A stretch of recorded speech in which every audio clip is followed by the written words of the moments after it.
And we are live, ladies and gentlemen, boys and girls. Welcome to the Nolan Hawkeye Anthony YouTube channel. And I thank all of you for being here, wherever you may be. And of course, however you may be listening.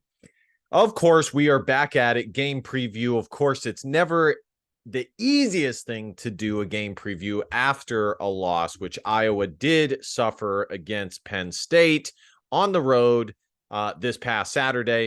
But your boy taking it on the chin for all of you guys and persevering, pushing through.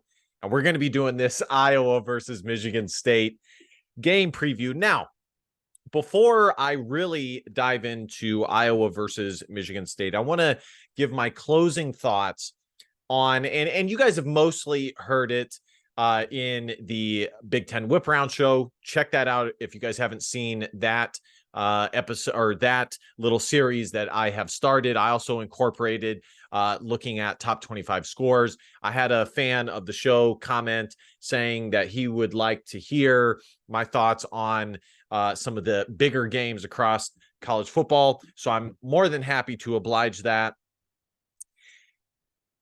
The bottom line is, and so you guys have heard it with that. And of course, my post game show, a lot of you guys were there. Really, really appreciate it. So you guys have heard a lot of it. So I'll try and keep this short and sweet. By the way, guys, it's that portion of the video where I unshamelessly plug myself or shamelessly plug myself.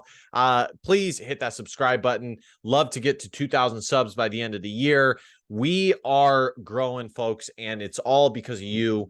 Very, very grateful. The Iowa versus Penn State game preview was a very popular video. You guys are the best fans in the world. I cannot say that enough. If you guys want to donate to the channel, you guys can through PayPal, Cash App, or by hitting the donation button on the video. And without further ado, let's get into this. So, obviously, the main concern is with the Iowa Hawkeye offense. And, you know, it's really hard to say what's next. I'm pretty much where I was at Saturday night when I did the post-game show. I think the best that we can hope for as Iowa fans is based off of two things. One, the remaining schedule not being the toughest in the world. Somebody posted in the Facebook group, 247hawkeye.com. If you're not there, definitely join that group. You'll see all Iowa Hawkeye content in there. Posted the defensive ratings for all of the remaining teams on Iowa's schedule. And Nebraska had the highest defensive rating, surprisingly, at, I think, 24 or 26, somewhere in there. So not bad. Matter of fact, I'm going to see if I can find it. Well, anyways, guys, bottom line is I was not able to find it. I have to search Facebook over and over, but take my word for it. The remaining schedule, the toughest current defensive rating that Iowa has on the remaining schedule is Nebraska at 24-26. So that's one way that Iowa can have some offensive success.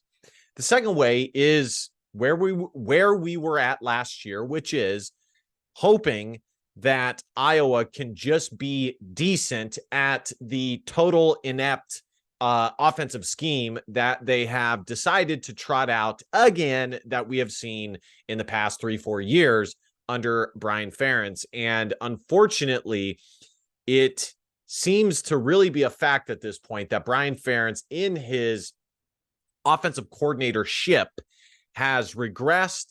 Ultimately, I don't know if it's due to Kirk Ferentz being the head chef and dictating what Brian Ferentz calls.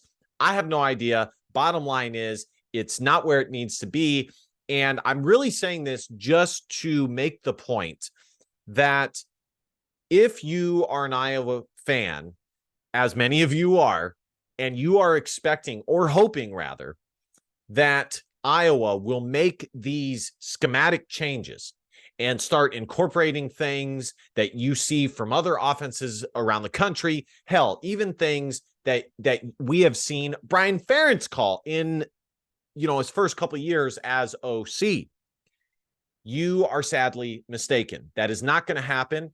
Kirk Ferentz said as much in the post-game press conference, basically saying that he wasn't concerned. We've heard that before, basically chalking up the abysmal performance against Penn State to Penn State just being a really, really good team, and stating that there would not be a schematic change or playbook change for the Iowa Hawkeyes. So the other concern that I have is, well, before I go to that concern, the other way is if somehow this offensive line can really take a step forward, which I'm still holding on to some hope about, as we have seen glimmers of the offensive line being decent. But I think, again, that they can only go so far because of the scheme, is the run game. And the run game, Caleb Johnson, Leshon Williams, and this depth that they have created, really just moving this offense forward. But even with that, there's a ton of concerns, as Caleb Johnson is currently out with an injury, and he's not listed on the 2 deep. Same with Josiah Patterson. So Iowa, for all we know, will continue to roll out with Leshon Williams, Kamarie Moulton, and Terrell Washington Jr. And to tell you the truth, I really would not like either of those guys to burn their red shirts. Now, they have been commendable so far in their 2 games of tons of action, but I digress. The other concern, obviously, is Cade McNamara. I don't know if it's his wide receivers not getting separation, if he's not going through his reads fast enough, if it's scheme. Ultimately, it's probably somewhere in the middle of all 3 of those things.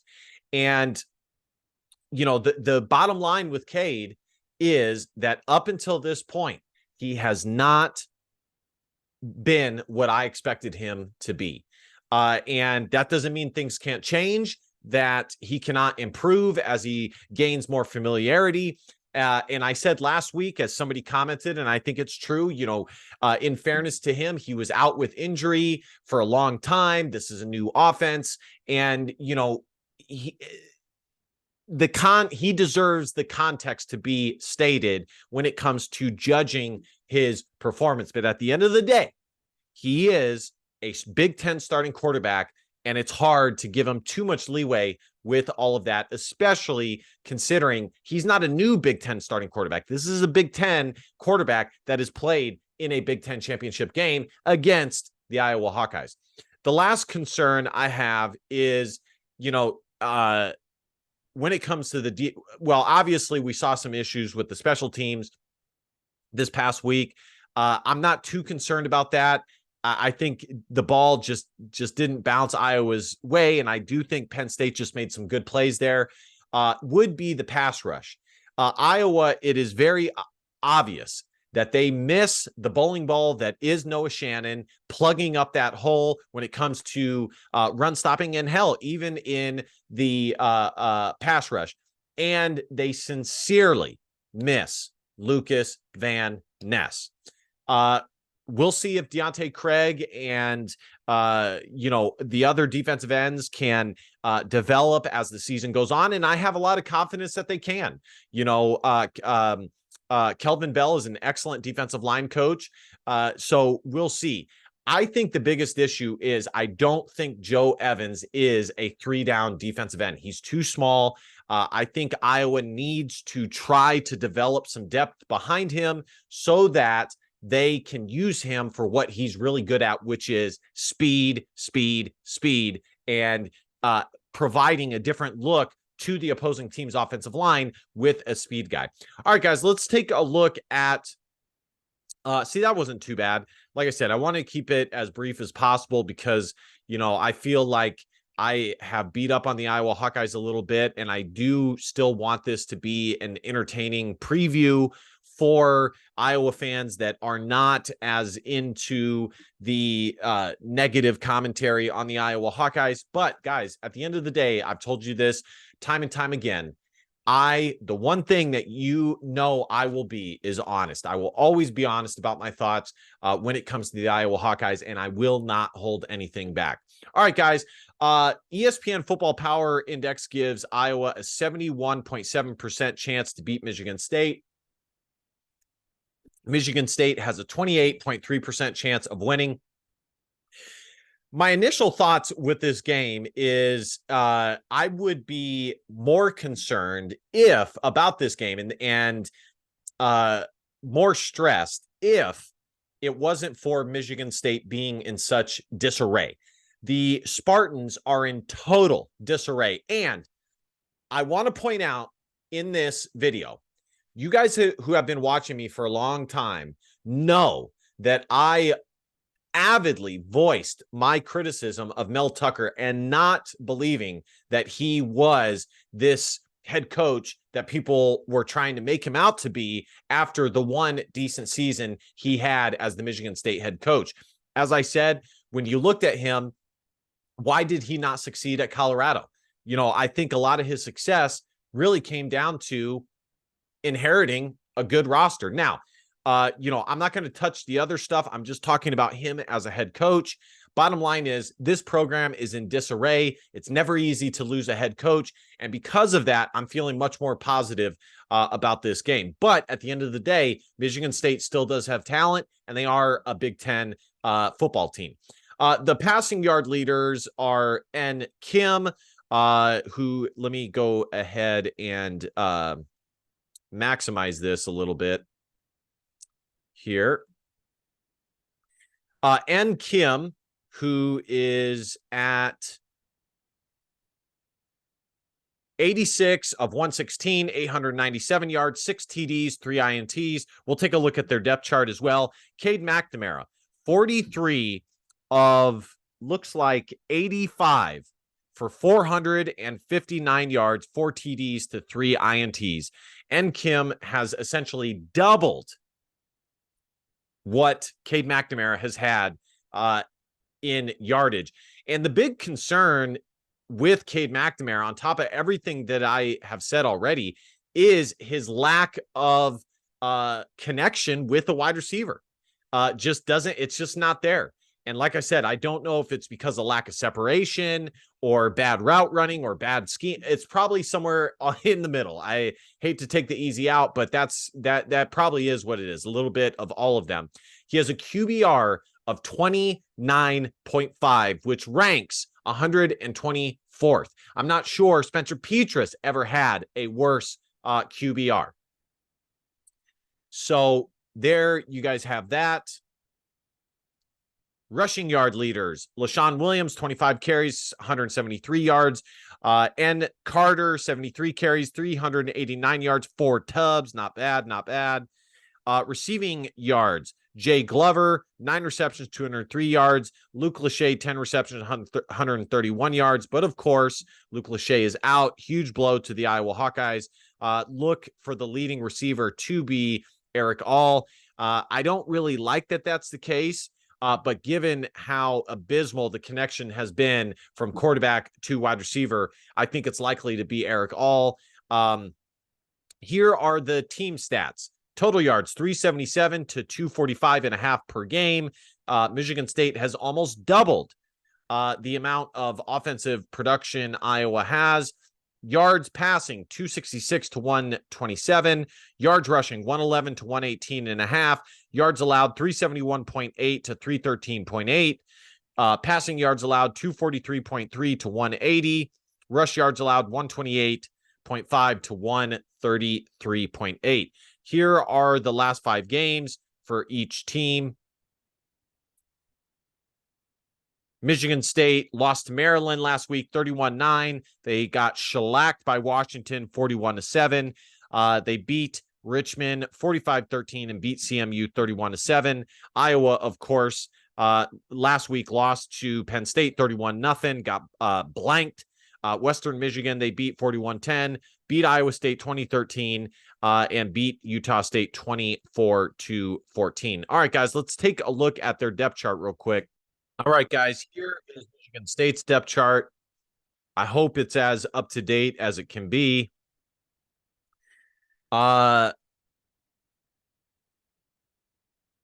there is the offense. If you guys want to pause it, you guys can. I'm not going to stay on it too long. Just go ahead and pause it. Take a look at it. Here is the defense here for Michigan State. We'll take a look at Iowa here as well.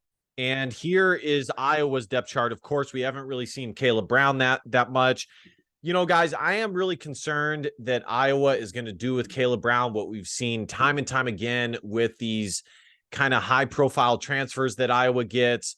I think Iowa's done a good job this year with the transfers and getting them on the field. And you know, in fairness to Iowa, Caleb Brown is a little bit different situation as he is a redshirt freshman, still very young in his development. I'm just concerned that he is going to be so disillusioned by Iowa's season this year that one season is enough for him and he parts ways with the Iowa Hawkeyes. Now, you know, if he hadn't already transferred from Ohio State, you know, but the fact that he's done that, you know, I'm not saying for sure that will happen. You know, usually one transfer is all a college athlete is really willing to do. But you know, it's a tough spot to be in, especially if Iowa's offense continues to perform it the way it does, and he doesn't see the field the way that he thought he was going to see. I mean, you know, at this rate, he was almost as better off staying at Ohio State, and you know, he would have seen as many snaps. You know, as a true freshman, he actually did see quite a bit of snaps. You know, so it's a tough spot, guys. And I really don't want Iowa to lose a talent like Caleb Brown. I really don't. So there is that. Not really a ton of movement. You know, again, they keep listing Nick DeYoung at the left guard spot. Rusty Feth, I think, saw most of the snaps at left guard against Penn State. Here's the defensive line. Like I said, if you guys want to pause it, you guys can. Not a ton of movement for the Iowa Hawkeyes in the depth chart. Again, Caleb Johnson, excuse me, not listed. Same with Josiah Patterson. All right, guys, let's take a look at a few of the team stats here. Michigan and Ohio State top the scoring defense in the country. Penn State close behind at number 4, of course, after they blanked the Iowa Hawkeyes. Ohio, who Iowa State lost to, looks like they have a really good defense as well. Maryland is at 11. Not bad. Rutgers at 19. Both of them lost. Iowa State at 25 and Iowa at 26, giving up 17 points per game. We'll take a look at the total defense as well. Penn State, number 1 total defense in the country, giving up 219.5 yards per game. Michigan, 3. Ohio State, 6. Iowa State, 19. Rutgers, 31. Iowa, 36. So I don't see Michigan State here, and I did not see them on the scoring defense. We'll go back and look at the scoring defense as well. Michigan State, 75th in total defense, giving up 371.8 yards per game. Let's look at the scoring defense one more time just to see where Michigan State is at as well. Michigan State is at number 63 in the country in scoring defense, giving up 23.25 points per game. Let's go ahead and look at the scoring offense, shall we? And then we will also look at the total offense. Let's see. Don't see Michigan State in the first page there. Michigan State is at number 92 in scoring offense, scoring 23 points per game. I actually think Iowa is not. Illinois is number 96. Purdue tied for 88. Northwestern tied for 88. I think Iowa is averaging 21 points per game, which of course is below Brian Ferentz's contract obligations of 25. Iowa State, number 108. Of course, they got the victory over Oklahoma State, but I don't think this is one of Oklahoma State's better years. Western Michigan, who Iowa beat, 111. Iowa is 105. 105, tied with Minnesota, averaging 21.2 points per game. So Michigan State definitely ahead of the Iowa Hawkeyes on the offensive side of the football. Quite substantially, to tell you the truth. I mean, Michigan State is like 20 or 30 spots ahead. 92. Actually, no, they're only a couple spots. It's not that much better. Let's look at total offense here. And that will be the last team stat that we look at. Total offense, Wisconsin, 46. Ohio State, Penn State, 33 and 34, respectively. Let's see. Purdue, 63. Illinois, 69. Michigan State is number 80, averaging 377 yards of total offense per game. Iowa is definitely on the third page. Minnesota at number 98. Northwestern at number 100 there.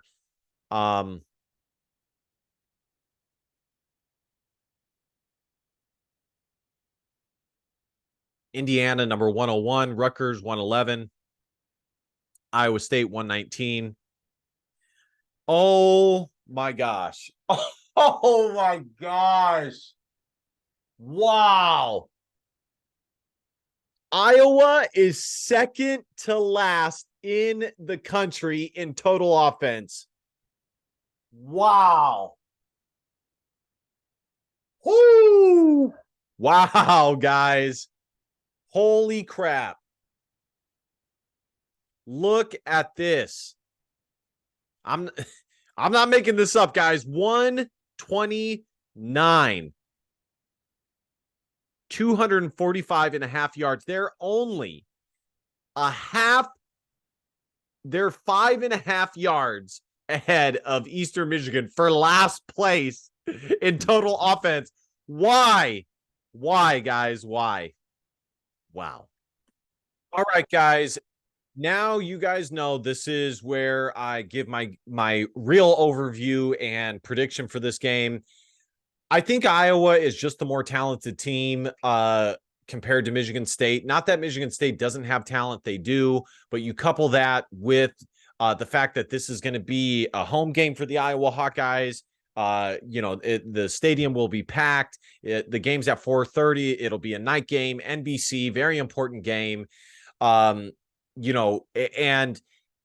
it sucks to say it, but I'm really banking and hoping that the Penn State game was a gut punch for the Iowa Hawkeyes in a way that they really, could introspectively look inside themselves,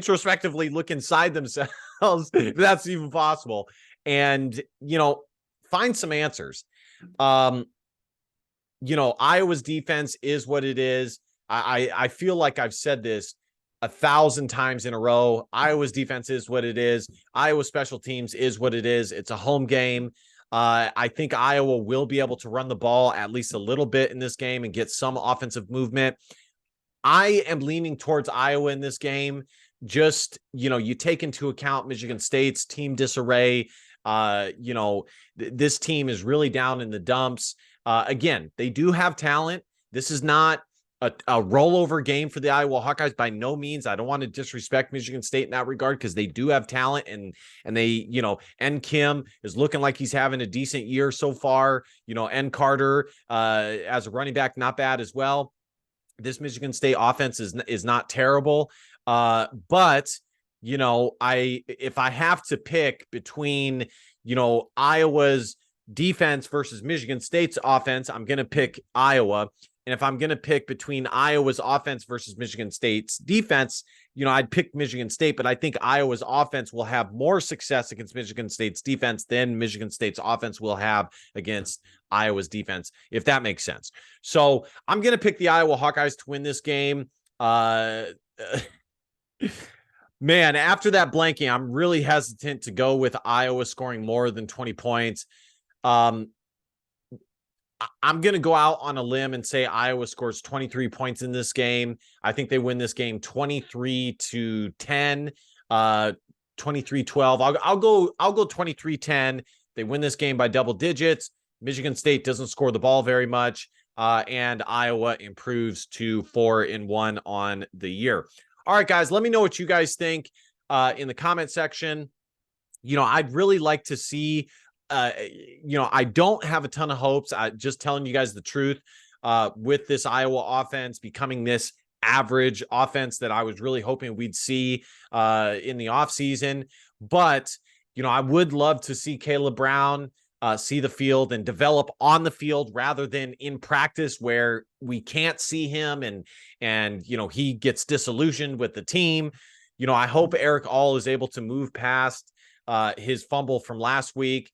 Hopefully Iowa can pound the rock a little bit. You never know. Maybe Caleb Johnson is ready by game time or Josiah Patterson. If I had to pick which one I think might be good for the game, if I had to just choose one, I'd probably say Josiah Patterson, as his injury was less extensive.